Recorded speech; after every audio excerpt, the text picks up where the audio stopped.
Alright everybody, welcome to the channel. My name is Matt, and this is the Gaming Corner. Now today, what we are going to be talking about is that new RetroBit Big 6 controller. Now I do have one of them so far. I have the one that plugs in. So I have the plug-in version right now. I am still waiting on my wireless one to get in here. Now, I'm not going to do like a physical review on the controller because there's been enough YouTubers who are definitely more popular than me and that have already done that. One of them is Retro Gamer Boy. He's done one. So I don't really feel the need to go through, do a massive unboxing, show it off, and be like, ooh, look at all this stuff. That's not going to be the point of this video. But I do want to mention that I do have quite a few RetroBit controllers here. I have their wireless one for the Saturn. Works great. I've never had an issue with it. Then I got their Bluetooth wireless one. Actually, I have two of these. And then I have their 2.4 gigahertz 6-button, well, 8-button because it's 2 on top too. But I do have a lot of RetroBit controllers. I also have a Street Fighter one that they made. And then I have their Crimson Red. Now these two are plug-in ones. Which is also what my Big 6 is here that I got right now. This is the plug-in one. I haven't even opened it yet. So I will be opening it here for the test I'm about to do. But there are a bunch of YouTubers out there who claim that this is the best controller out there, you know. And I do gotta say, going from having these are about the size of the normal 6-button ones, from this going into their bigger 3-button style that Sega used to make, is gonna be pretty nice. I'm not gonna lie about that. There are YouTubers out there who, like I said, they say that it's the cat's meow, it's the best, all that kind of stuff. And there's a couple YouTubers I found that claim the controller sucks and don't buy it. One guy that I was watching on does speed runs, and he always says the D-pads fall off. Now, I will admit, these D-pads are definitely higher than what an original Genesis one is. And that's pretty much even on this one, too. I mean, it's a little bit higher. This one's a bit more, not like a floating one. This one here, as you can see, it's higher up, too. And that. And when you compare it to an official Genesis one that was made back in the day, you know, that D-pad's not up there very high. That's very low. But if you take the original 6-button and original 3-button, I mean, look at the difference in size. So yeah, having one in the 3-button style as a 6-button, that's going to be nice because, you know, when we were kids, this fit real good in our hands. Now we're adults, these kind of fit a little bit better again. So, it's going to be, let's see what happens. But now let's get to what my video is going to be about.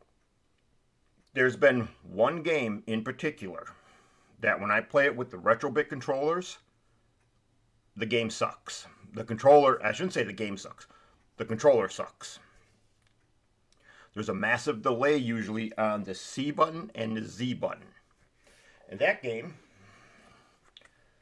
the original Mortal Kombat 1 for the Genesis.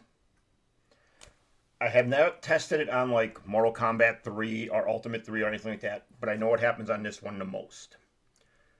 So I'm going to go ahead and throw this in my, which is actually behind my head back here. It's back over here, into the Tower of Power. So I'm going to move my face a little bit here.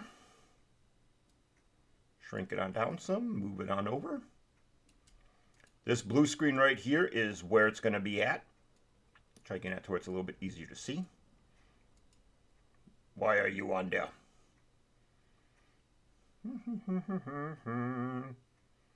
Is that one? Boop, get that off of there. Alright, so I'm going to go put this in. It's going to pop on up. You'll see the TV behind me back. Let's go this way. Back over there someplace. That's also going to pop the image up on there.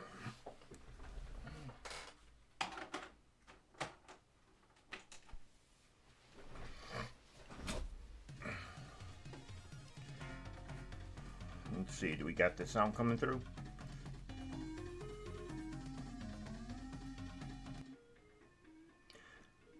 Wow, it's mono. That's weird. I'll have to check that out later.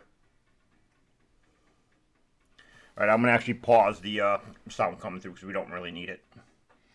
Alright, but now I'm going to show you.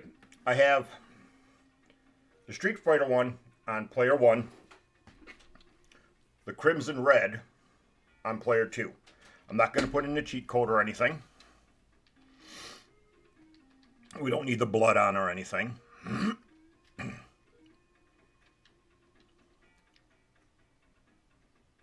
I'm going to hit start. Bring in player 2. Player 2 can be Sub-Zero. There we go. I'll be Scorpion. This is the other thing too. Watch this. Start. Oh, that time it worked. I pushed start before. Alright, so now, as you can see, I'm going to hit C to make Sub-Zero kick. See the delay there?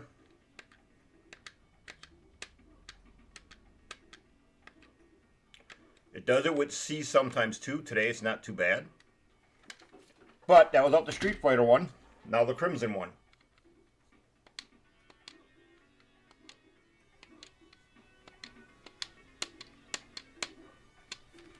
So that is a problem I don't see anybody ever talk about. That's where curiosity comes in with this one. Does it have that problem on this one too?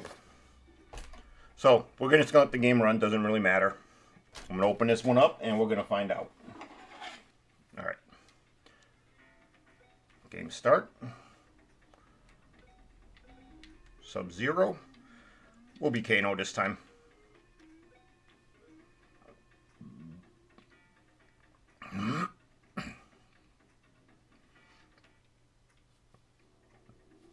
Alright, here we go. C button. Ready? Ooh. Nope, it's still happening. So there is a delay in Mortal Kombat 1 with the RetroBit controllers. As you can see. I'm holding that down. So that is my biggest complaint about the RetroBit controllers. But now, I'm going to grab a different fighting game real quick, and we're going to put that in. I'm going to put in Street Fighter 2 and see if it does the same thing there. So, give me a second, and I'll put that game in, but I got to go grab it first. Alright, so I got the Street Fighter game. I have two different versions of Street Fighter Championship Edition. I have the original one, then I have the remastered that was done. We're going to go with original. There we go. Alright, so Street Fighter 2 Special Championship Edition. Let's see what happens here. We will go into two-player mode. Alright, so we want 1, 2, good enough.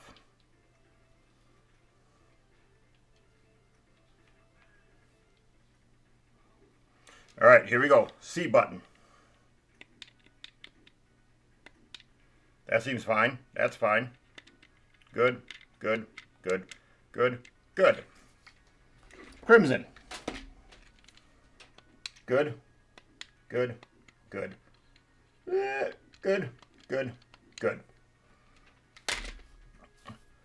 So, that's what I got. Should we try out Mortal Kombat 2 once, see if it has the same problem?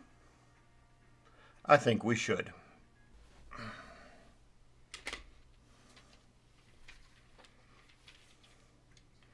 This one we have to go in and set it to be the 6-button controller.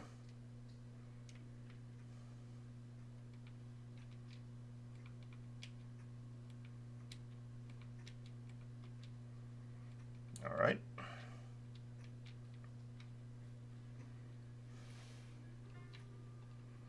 Doesn't matter who we use. Alright. C button first. Oh, look at that. It works fine. Z button works fine.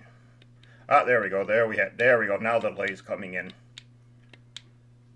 It's not as bad as MK2. Or MK1, I mean. How about the Crimson? Definitely better. So for some reason, it appears to be Mortal Kombat 1 that has the issue. Alright, so now I'm going to show something else that I learned just recently. I have the RAM hack of Mortal Kombat Arcade Edition. So I have this one too. Now, I don't know what's going to happen with the two controllers I have in right now, but let's find out. Or was it the other one that I did? I don't know.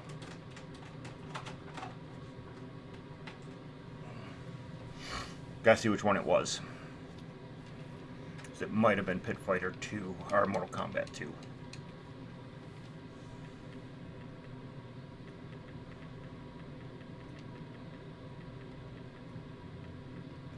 Alright, it is this one. Okay, so as you see, Mortal Kombat Arcade Edition, this is the RAM hack. I can move stuff with the controller. Hit start, nothing. Now, we'll grab the big 6, which is on the player 1.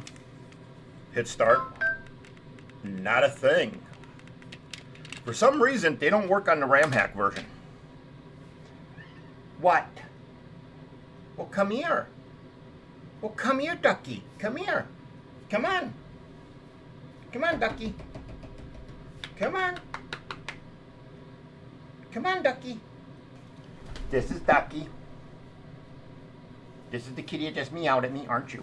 No, you can't run away now. You meowed at me. You wanted my attention. Now you're stuck, buddy. Hi. How are you, Ducky? Mwah. Okay, you wanna go? You meowed at me, so I had to go grab him. But there you go. As you can see, for some reason, doesn't work on that. After I had to go grab Ducky. I also have the RAM hack of Ultimate Mortal Kombat 2 Unlimited. And I have a RAM hack of Mortal Kombat Trilogy. This one, if you buy it and you have the Tower of Power, does not work. At least mine never has. But, alright. Those are some of the issues that I never heard anybody talk about with the RetroBit controllers, and I have no clue why they would be like that. But, other than that, I do like them a lot. They work great on other games. I like the way they feel. I like the way they work. Just MK1 has a lot of issues. So, I hope you found this video a little helpful. Like I said, I'm not going to do a full review. I just want to show what one of the problems were, and actually two of them now, as you can see here, that cat side, that Mortal Kombat 1 Arcade Edition doesn't work with the controllers. So, my recommendation to anybody out there who's buying different controllers for their consoles, whether it be Nintendo, Sega consoles, whatever, make sure you at least have one or two original ones, just in case. So that's the recommendation I would have. Make sure you use one or two original ones. If you have a Sega console, make sure you have a 6-button and a 3-button original controller. Just make sure you have them. That way there you know they will work with what you're using, just in case you ever run into a problem like this. It is hard to beat the original designs, even though RetroBit does do, in my opinion, pretty dang good. But just have original backups just in case. Hope you found this, my video on the RetroBit controller, slightly helpful. Once I get the wireless version, I'll retest Mortal Kombat 1 to see if it works, and I'll even go against a couple of the other RetroBit ones. But other than that, I am signing off for now. Thank you for watching.